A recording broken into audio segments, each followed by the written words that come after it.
So today we're going to talk about church people. Church people. What does that make you think of?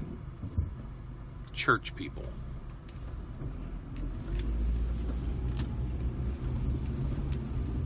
I don't know, man. You think about church coffee? That doesn't sound good. I went to this concert and I mean it was okay, but it sounded like, I don't know, like a praise band, church music. That doesn't seem good. If you're trying to put together a website, like for your business, and you show it to someone and they say, I don't know, it kind of looks like a church website, they're not complimenting you.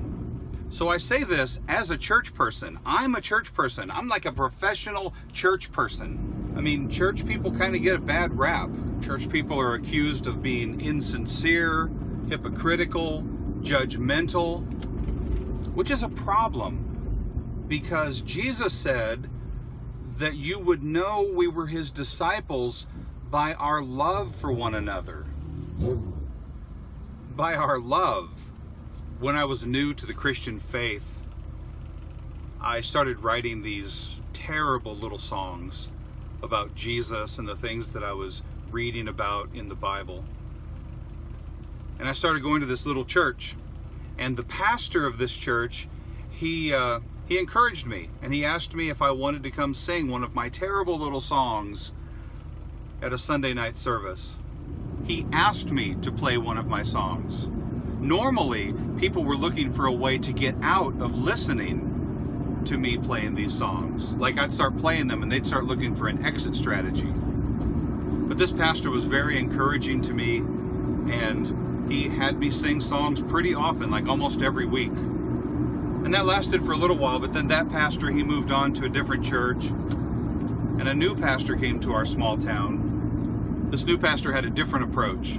His approach was to bring me into his office and tell me that he didn't like my songs and he thought that I shouldn't sing them in church anymore. It's the devil's music, it's rock and roll, it's that anapestic Buddha beat.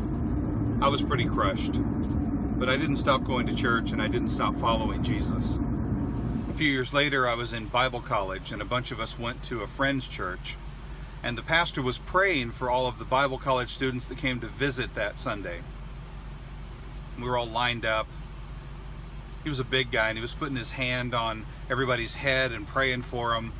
And it was a charismatic church.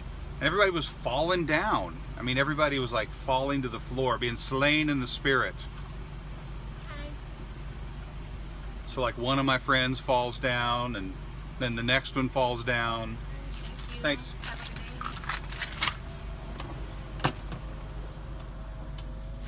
And my wife, Kim, was the next person. She was right next to me.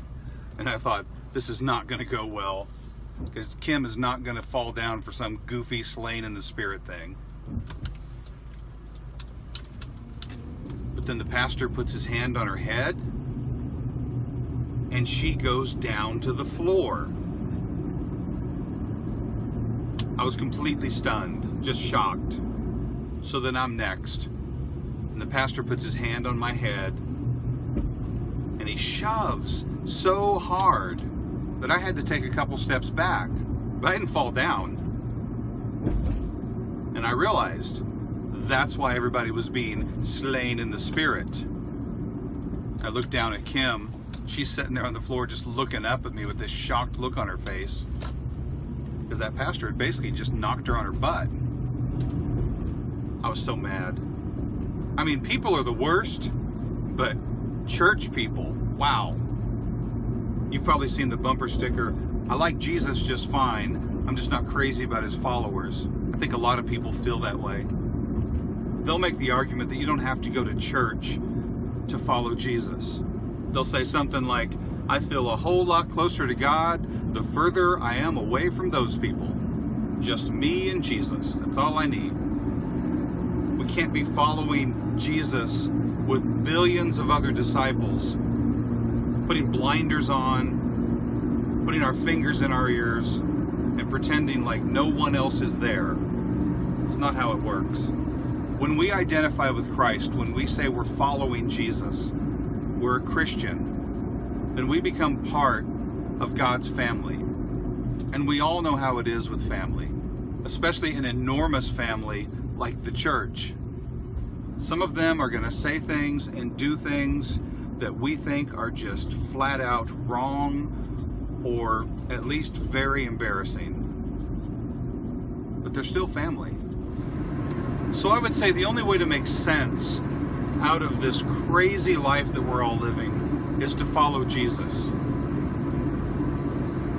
And as we're following Jesus, we have to realize that there's a lot of other people following him too.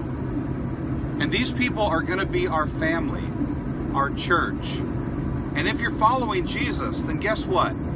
You're a church person. And you can't be in God's family and act like you hate the rest of his family. No matter what the hippies tell you, you can't love people without worshiping God. And no matter what the church people tell you, you can't worship God without loving people. So we're trying to carve out a little corner of the world where church coffee, that means good coffee. Where church music, that means good music. Is it too much to hope that someday the idea of church people would make people think of Jesus?